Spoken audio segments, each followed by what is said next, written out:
So as the tide's rising, that's ideal to target the redfish. And once if you're sight fishing them, once you see one, you want to put the lure about 5 feet in front of the fish. And then as it's swimming up, just give it a couple hops or a couple bumps if it's a fly. And normally they'll smoke it. Welcome to the Eternal Fishing Podcast. My name's Kyle. I am a pastor, and I am passionate about fishing. Today, I interview with Captain Stephen Flook Jr., who operates a guiding service out of McClellanville, South Carolina. He gives a lot of great tips, a lot of great tricks, and has me excited to go out and catch some redfish. Hey, before we jump into that call, that interview, let me read for us from Genesis chapter 1, verses 1 through 2. In the beginning, God created the heavens and the earth. The earth was without form and void, and darkness was over the face of the deep. And the Spirit of God was hovering over the face of the waters.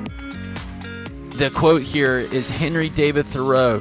Many men go fishing all their lives without knowing it's not fish that they are after.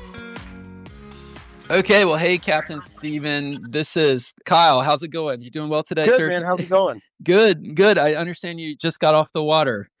Yes, sir. It's the fall. It's harvest season, and that means we're fishing about every day. Oh, that's awesome. Yeah, even Sundays we'll slip out after church. So there you go. It sounds amazing. Well, from your website, I was doing a little bit of reading about you. It sounds like really you've been fishing your whole life, it seems like.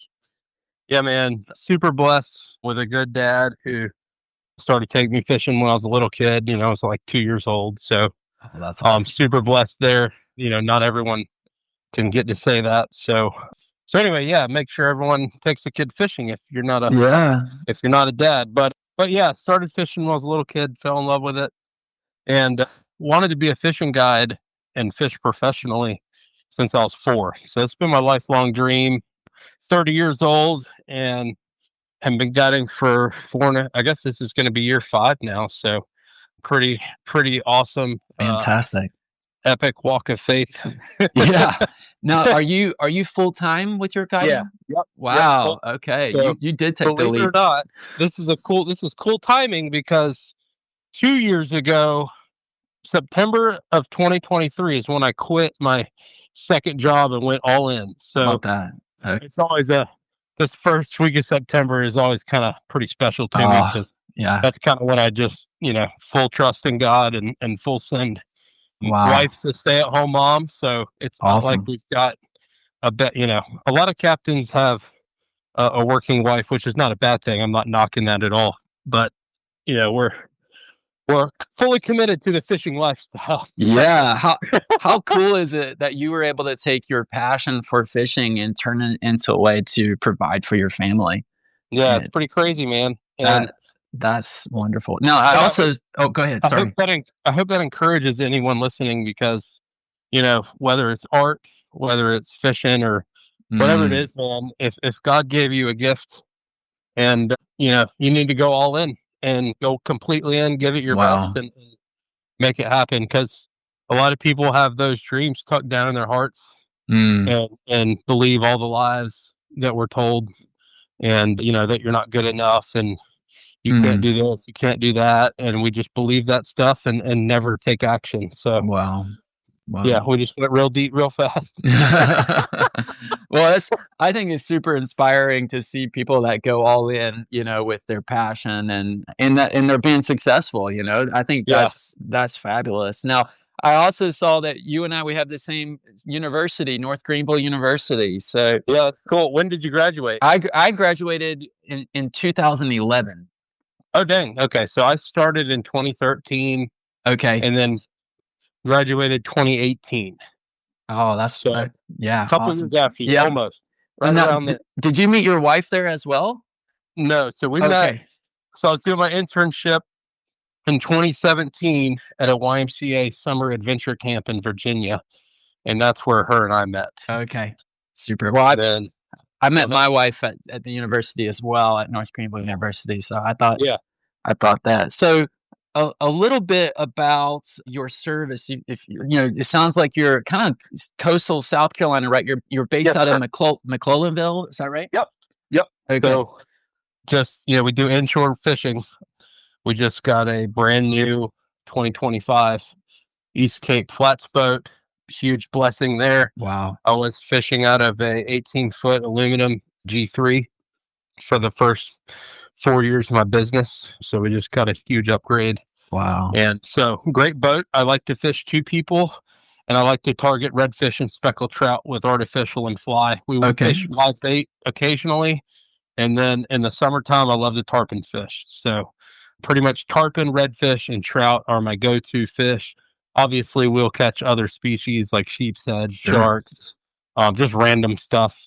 But those are my target species that I'm pretty hardcore about. So, do you have a favorite out of those 3? Oh, that's a hard question. I know. I fish pro redfish tournaments, and we actually have one Saturday. So I don't know. Redfish pay the bills, but tarpon take over my life from late June through September. That's what I was doing. I was tarpon fishing this afternoon. So cool. Yeah. So I don't know, man. That's a hard one between tarpon and redfish. Yeah.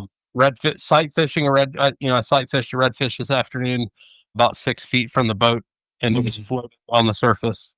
Wow. Fed him artificial shrimp. I mean, but when a tarpon jumps on an artificial, I mean, I don't know. I can't pick. That's probably the safe answer, right?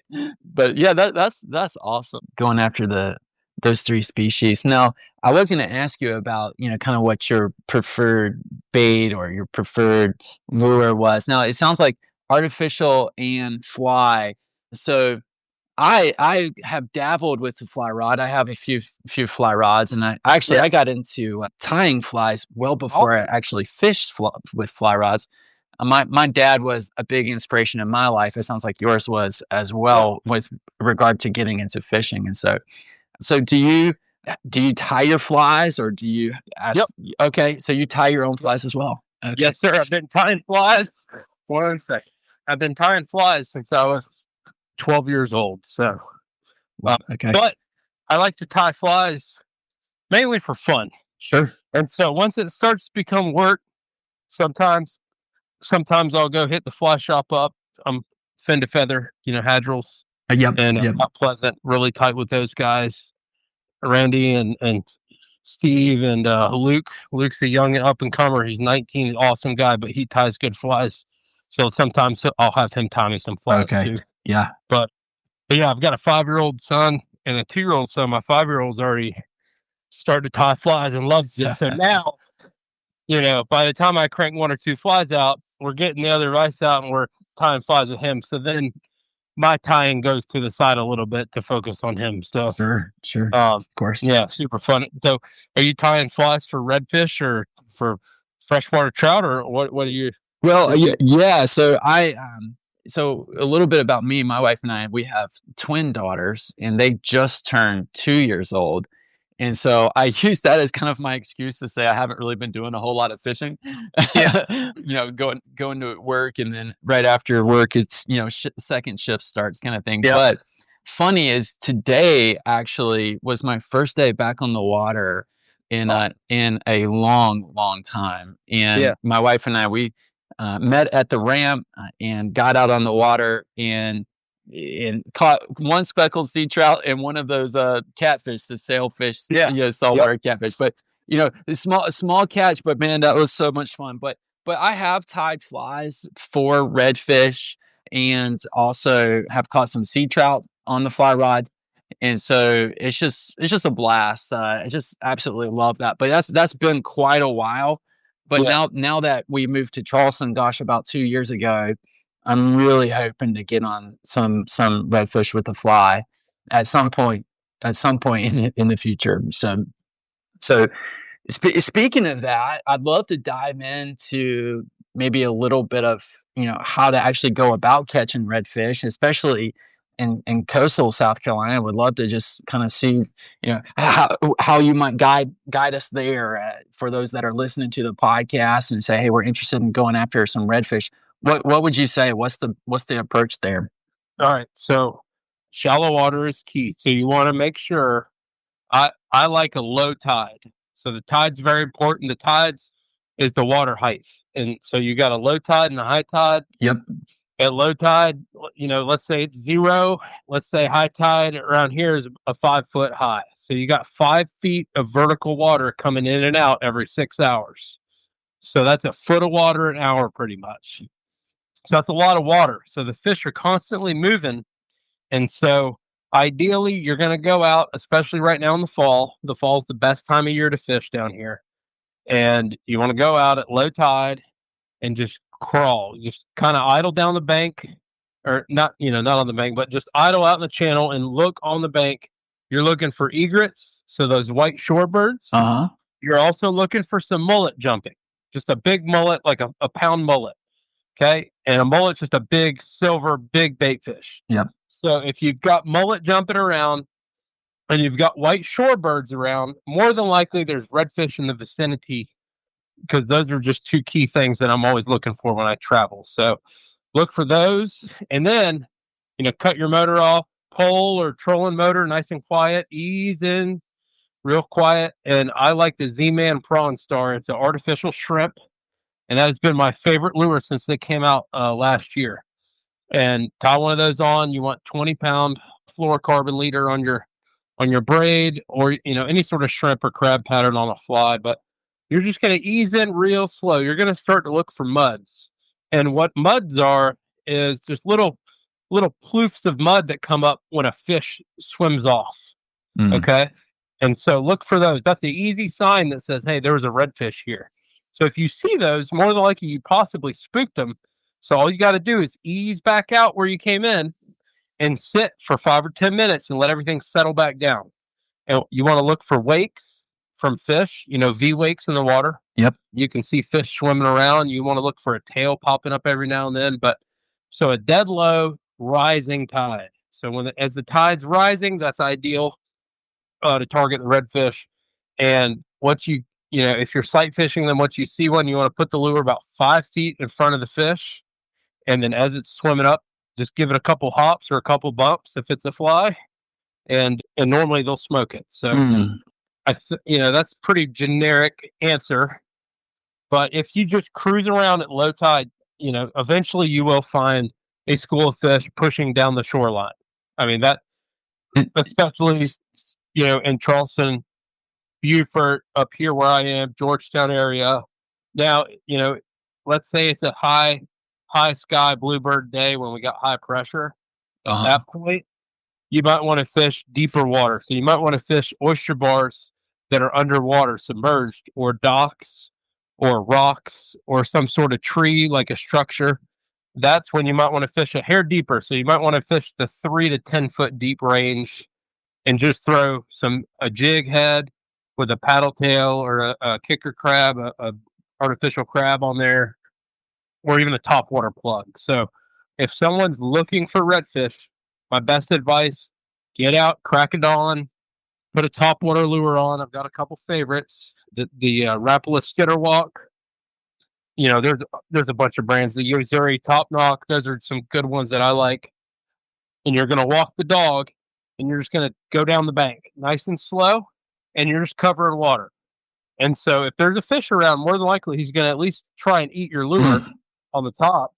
And even if he doesn't hit it, you hit mark, and you can mark that spot. And then you can come back later, the same day or another day, and throw jigs, throw flies, whatever.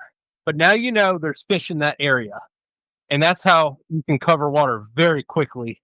One other rig real quick is a popping cork with an artificial shrimp. So you'll see a lot of people, with bobbers on their rods here, orange, green. They're rigged on a wire with a weight on them, and they make a sound. Okay, there's a popping cork. Right. Those are really good. So you want to get a popping cork. I like the Four Horsemen brand, and I like to rig about a 3-foot leader under it of 20-pound fluorocarbon, and then put a Z-Man Prawn Star shrimp underneath. That is a great rig. I'm about to throw that in Beaufort this weekend for a tournament, and great locating bait. So because when you pop that cork and you make it bubble real loud, fish hear that, and then they see a shrimp jumping up and down underneath it. And so you're able to draw fish in from 5, 10, 15, 20 feet away with something like that. So that's another good search bait. But just with that info, I mean, I think confidently somebody could go out if they've never even caught one before and go find one. That's great information. Yeah, thank you for sharing that.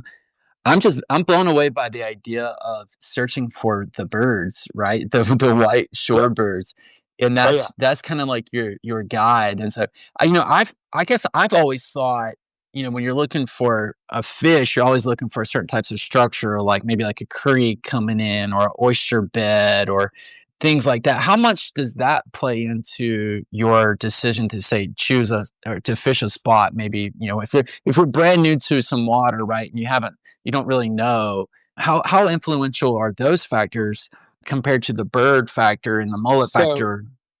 So I like a small creek. I like something, almost as wide as my boat or barely wider than my boat. I don't like big, wide creeks. Okay. I think they're too deep and the fish spread out too much.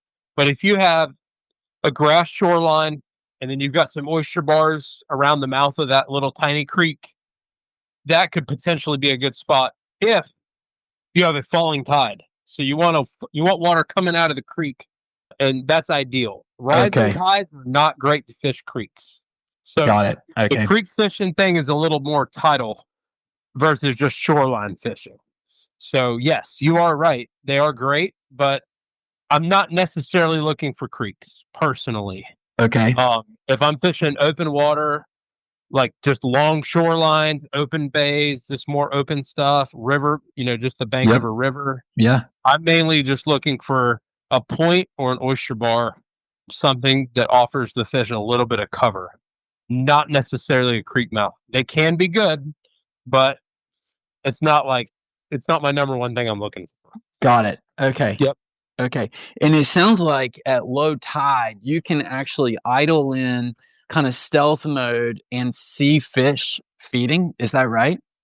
See the redfish? Not necessarily idling, but if you're idling, you're idling where you're at least 300-400 yards away from the bank. Oh, okay. Gotcha. Or a couple hundred, so you're not spooking the fish.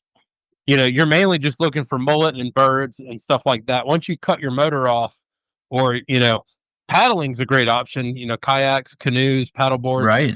That's another great option. And I fished in a canoe all through college. Flats fishing, bass, all that. So it's so quiet. You can sneak up so close to fish. But yeah, I don't know where I was going with that. But no, yeah. So I've always heard about redfish tailing, right? And it's kind of like the classic, image you see on fishing shirts with the redfish is the tail.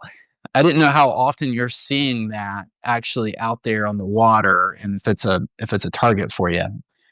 I do fish tailing fish, and again, that'll mainly happen on the rising tide. Okay. A lot of times I'm fishing low water, so I'm just looking for the back of the fish sticking up, or I'm looking for the fish, or I'm looking for their wake. Because a lot of times they don't tail where I fish. They'll tail a little bit farther south, and they'll tail with flood tides on a new moon or a full moon. But it really depends on the area that you're fishing if they'll tail or not. Like this afternoon, I was fishing just some mud bottom, and a little bit deeper, and I've never seen fish tail there, but I catch a ton of redfish there by sight fishing. So I'm literally looking for the redfish, just cruising around. Awesome. Okay. But yeah. Fantastic. Now, you also mentioned that sometimes you use bait. Is that right? Sometimes you'll use that. I'll mainly use live bait late spring and in the summer. So just because there's so much bait around, fishing gets tough regardless with all the heat. And so if people don't want to get up super, super early, I really like starting my charters in the dark and going out and throwing topwater. But, that's not for everybody. So sure. If someone doesn't want to do that, then I'll normally catch some shrimp or mullet or menhaden and we'll go throw live bait out. Works great. You catch a lot of fish, but it's not necessarily my favorite way to fish. Okay. Gotcha. But super effective, especially for bull redfish. Bull redfish, I like to throw just a bottom rig, a Carolina rig, with about a 1 ounce sinker, 30 or 40 pound fluorocarbon in a circle hook, and then just put cut mullet or cut menhaden on there. You can fish channel mouths or deep creek bends, stuff like that. You can catch some really big redfish. Now they have a season, right? I think do they normally migrate in the fall and then maybe a smaller one in the spring? Did I make that up, or is that tarpon migrate? I'm not sure. Like redfish, most redfish 33, 34 inches and under stay inshore their whole life. Okay. Till they're about 5 years old. Then they'll kind of swim out. Some fish swim out, but a lot they'll stay in bays. They'll stay in deeper river channels and stuff like that. That's like Charleston Harbor. A lot of people fish the bridge, right, for big bull redfish. And so those fish aren't necessarily offshore migrating around. Now, they will push out to the ocean, but there's always a fish or two that does hang down deep. They just stay put. So, and normally you can catch those really well about April to, the end of October, November. Okay. Wow. Okay. So we're in the season right now for those. Yep. Okay. Very good. So I was curious if you had a fun story about sometime on the water, maybe a redfish, maybe a tarpon, sea trout, whatever. Maybe a story that stands out from one of your times guiding that maybe maybe it was funny or maybe it was serious. Just a story that stands out for you. All right, I have two. I don't know if they're funny. One's kind of serious, but one was just how our charter went the other day. So last week we found something really special, and we were sight fishing schools of bull redfish in less than a foot of water, up to 3 feet of water. And I had 3 anglers, and we were tripled up 6, 7, 8 times on artificials, not counting all the singles and doubles. So that happened. That was epic. And I thought it was amazing. Up to 41 inches. So monsters. And I thought it was going to end in 30 minutes because of the tide, and it lasted 3.5 hours. And it was just unbelievable. So that happened recently. Wow. A serious story is I rescued a dude. There's a dude out in the marsh, like in the mud, and not in a boat, like humanly in the mud. Whoa. Laid out there in the dark. It was 6 in the morning. I put my boat in to catch some bait before a trip, and I heard someone yelling for help. And I start shining my light around, and there's this dude like laid up in the mud. What happened? Apparently, he got lost, flipped his canoe or kayak over, and ended up there. So, oh my goodness, very hypothermic, very cold. Had been there most of the night. So anyway, man, I was able to get over to him almost. I had to throw him a rope because he was like in the mud. Couldn't get my boat all the way to him. Right. And he half crawled, and I half pulled him to the boat, and then I pulled him up onto the deck of my boat. And before all that, I had called 911 to make sure they were at the ramp waiting. Sure. So yeah, I got him up on the boat, took him back to the dock, and thankfully the ambulance and the fire department were there waiting, and I think they took him to a local hospital getting checked out. But yeah, that was recent. That was crazy. Oh my goodness! How recent was that one? I don't remember. Last week or the week before. Oh my goodness! Very recent. Yeah. So I'm thankful that I was there, to help him out, because the dude's, I think he's fine now, but he's pretty cold. He'd been there a long time. Very hypothermic. Man. Showed all the signs of hypothermia and stuff, and glad I was there. Glad he didn't have to wait for somebody else later on, So that's a great reminder that, the water is a lot of fun and it's a great place to spend time, but there is a safety factor there. There's the reality that water and nature are very powerful. So yeah, you have to respect it and be prepared for those types of things. Man. Wow. Well, one other quick story. I didn't know if you had a story about the one that got away. You know, it seems like a lot of anglers have that one that just burns into their memory. Do you have a story like that by chance? Oh man, tarpon fishing. I mean, there's a lot of tarpon that break your line. I don't know if I have a specific one that stands out in my mind. I don't. Maybe when I was a kid, I was snook fishing down in Tampa, Florida, and I was throwing I was a kid. I was probably 14, 15, throwing little 3-inch paddle tails for snook, and man, ended up hooking a tarpon on a little redfish rod. So, as you can imagine, that was crazy, and that one spooled me in about 30 seconds. So there's my fish that got away story. That one has stuck with you for sure. Yeah, it has. I've never forgotten it. It was cool. I had to go walk to a tackle shop to go buy some more line for my reel after that, but got back on the water and never hooked any more tarpon. But it was still really cool. Yeah, and now you guide for them. Yeah, exactly. How cool! How cool! Well, thank you so much for just sharing some of your knowledge there about how to go about fishing and a little bit about you as well. And so, how can people connect with you? Now, the name of your charter is Unashamed Adventures Fishing Charters. Yep. How did you come up with that name? So I'll sit in church in 28, and that's it. That's all I remember. Okay. I just came up with it sitting in church. I'm always fiddling on my phone and writing other stuff down not related to the sermon. And that's just the truth. I shoot you straight. No. And that's what I love. I was just thinking of business names, and that one came to me, and I've kind of stuck with it. So super. I also noticed that on your website, you really make a point to say that you are kid friendly and you enjoy taking kids out. Absolutely. How does your approach change with a kid versus an adult?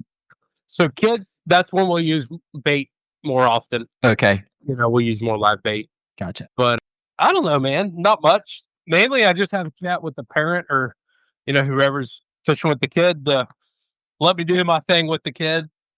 And normally kids will end up playing in the live well, playing with live bait and stuff. And sometimes parents won't like that. And I'll say, hey, look, the kid's having a blast. Leave him alone. Yep. Because some parents will try and force their kid to fish for 5, 6, 7 hours. No. It just doesn't work.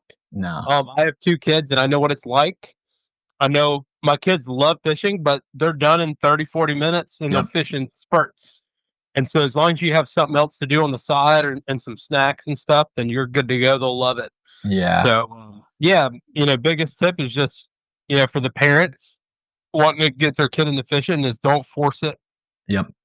And when they're done fishing, let them go play in the live well. If they kill all the bait, they kill it all. It's okay.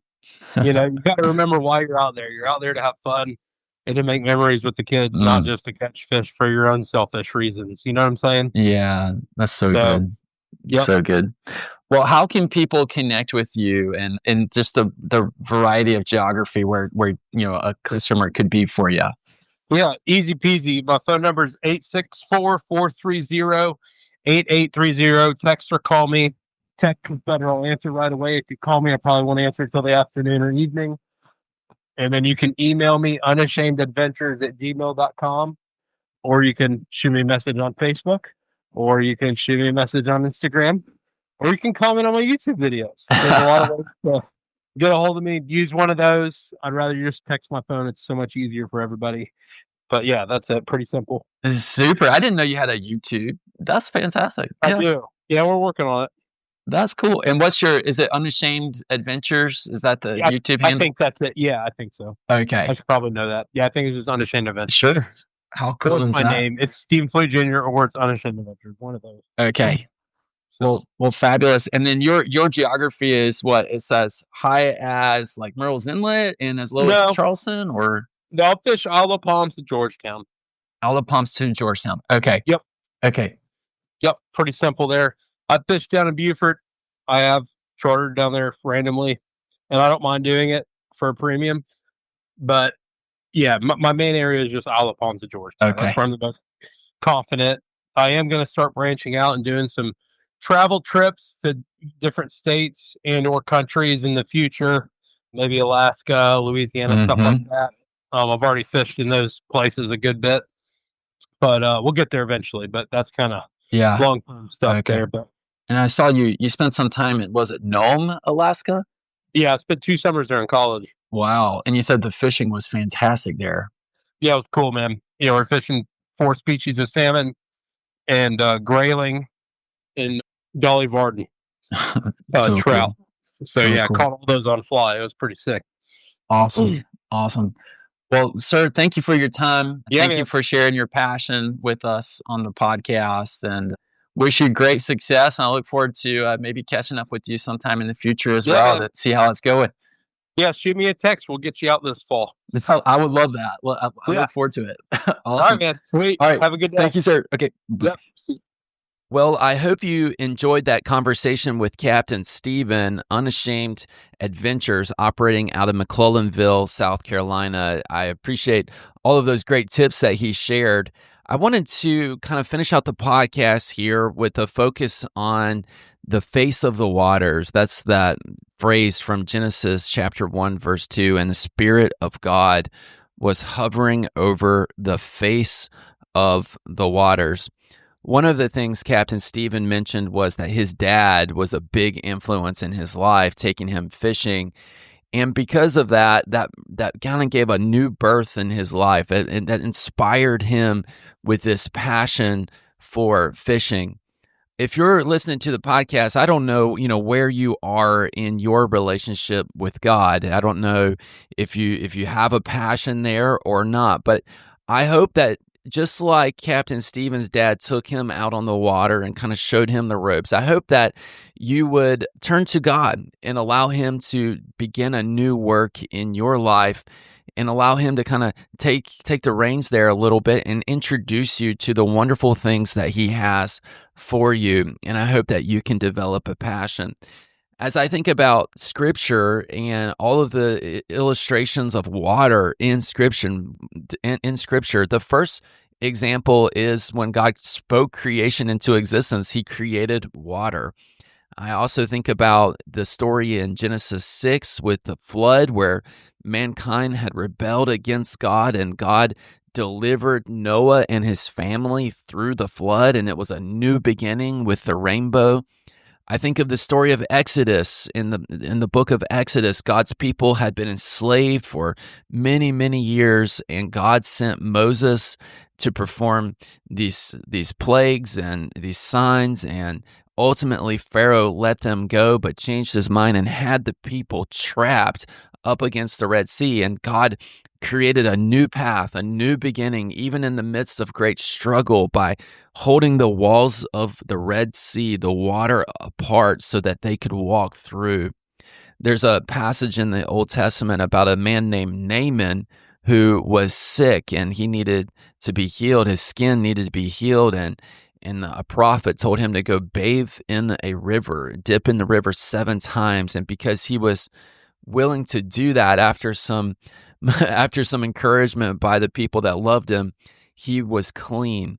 Gosh, even Jesus himself, our Lord and Savior, modeled for us this idea of going into a river to be baptized, to be submersed underwater, and to rise up with a kind of this idea of a new beginning. I pray that wherever you are in your walk with the Lord, that He's continually working a new beginning in your life. And that's one of the things I love about fishing is you can start every day and it's a new beginning when you go out on the water. You don't know exactly what the day is going to have, but it's exciting to see. It's exciting to see what that quest is going to turn up. The other quote that I mentioned at the beginning of the podcast was not everybody really knows why they go fishing. I believe there's something built inside of us, a quest to discover, for adventure, to find something new. And I believe God has built in all of us this desire to know Him, to search after Him, and to find Him, and to be refreshed with new beginning. I hope that wherever you are today, that this idea of the face of the waters is on your mind as you apply, hopefully, some of these great fishing tips as well. Have a great day. Until next time.